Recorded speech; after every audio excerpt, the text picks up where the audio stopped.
Welcome to Her Remarkable History. Remember, to support our channel, please subscribe. The disturbing rumour of Anne Boleyn's heart. Following the execution of Anne Boleyn, a number of rumours emerged about the former queen. Anne was a divisive figure inside of Tudor England, and many people did not like her for the fact Catherine of Aragon was treated poorly. Henry's first wife, Catherine, was shunned by Henry VIII as his wandering eye caught the younger Anne Boleyn at court that captivated the king.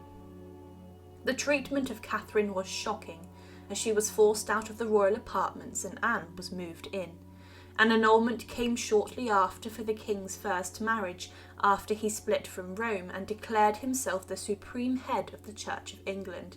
But Anne was hated by members of the English population, and at one point she was nearly seized by an angry mob of women, only just escaping. But Anne's downfall and execution was much more bloody and shocking than Catherine of Aragon, and following her death rumours did emerge about the intriguing second wife of Henry VIII, including one that disturbingly alleges that her heart was buried away from her body, after it was cut out of her corpse after her execution.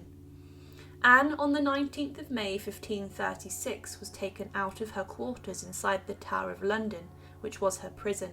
She had been accused of adultery, incest and treason, and along with 5 other men, including her own brother, were found guilty and sentenced to death. Henry VIII had summoned a French executioner and swordsman to take the head of his wife. As she was taken out of her rooms and brought to the scaffold which had been built on the north side of the White Tower, she wore a red petticoat and was joined by 2 female attendants. She made her final walk from the Queen's house to the scaffold and was known to have been upbeat for someone who was just about to be killed minutes later. She made her way up the stairs and spoke to the crowd at length, saying, "Good Christian people, I am come hither to die. For according to the law, and by the law, I am judged to die, and therefore I will speak nothing against it. I am come hither to accuse no man, nor to speak anything of that, whereof I am accused and condemned to die, but I pray God save the king, and send him long to reign over you. For a gentler nor a more merciful prince was there never, and to me he was ever a good, a gentle and sovereign lord. And if any person will meddle of my cause, I require them to judge the best, and thus I take my leave of the world and of you all, and I heartily desire you all to pray for me. O Lord, have mercy on me. To God I commend my soul." She then lifted off her headdress, tucked her hair under a coif, and said goodbye to her ladies, asking them to pray for her.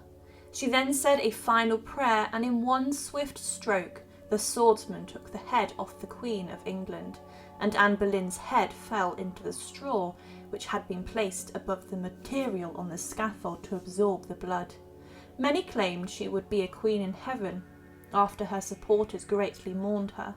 The sight of a Queen of England lying dead upon the orders of her king was incredibly shocking, but after her execution a number of rumours emerged about the Queen.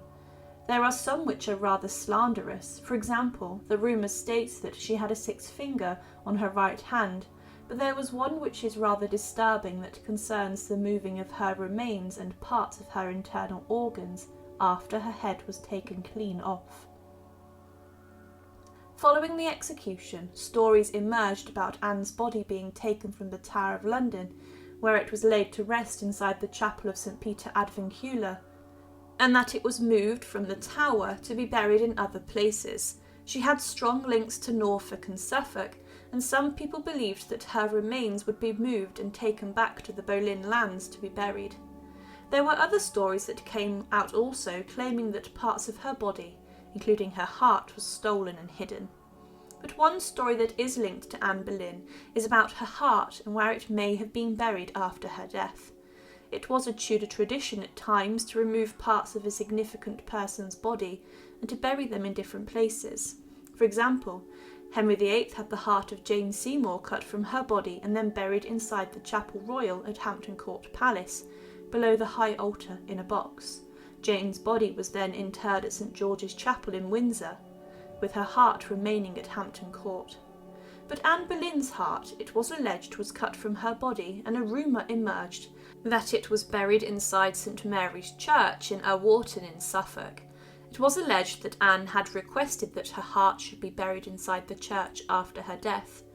The story of the church does date back to the Tudor period, as Anne's uncle Sir Philip Calthorpe, who had married Anne's aunt, owned the original Tudor mansion that stood nearby the church. It was said that as a young girl, Anne Boleyn loved spending time here and spent much time playing and enjoying life here.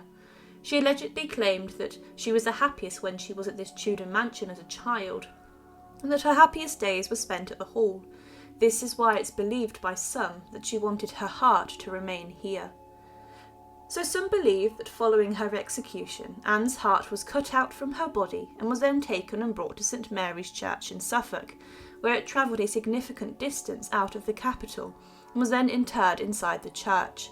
However, disturbingly, there may be an element of truth or possibility in the rumour about Anne Boleyn's heart. Around 1837, the church was having renovations, and during this a heart-shaped leaden casket containing dust was found inside of a chancel wall, and this was then interred below the organ where a small plaque marks the spot. Could this have been the rotten remains of Anne Boleyn's heart? Some historians have doubted the rumour and story, saying that it was unlikely, but what is interesting is that Jane Seymour's heart was also buried away from her body. Interestingly, there was no inscription on the casket, and some do believe that it contains Anne's heart. The story and rumours of Anne Boleyn's heart being interred away from the rest of her corpse inside the Tower of London is a remarkable one. During the Victorian times, her remains were disinterred inside the Tower's chapel, and were confirmed to have been that of the infamous Queen. It was noted that she was beheaded by sword and that her head was not attached to her body, but the story of Anne Boleyn remains still in the present day today. For many people around the world, she is incredibly captivating, as a woman who changed England forever, and she's regarded as the most important consort that England ever had. Thank you for watching, and to support, please subscribe to Her Remarkable History. Thank you.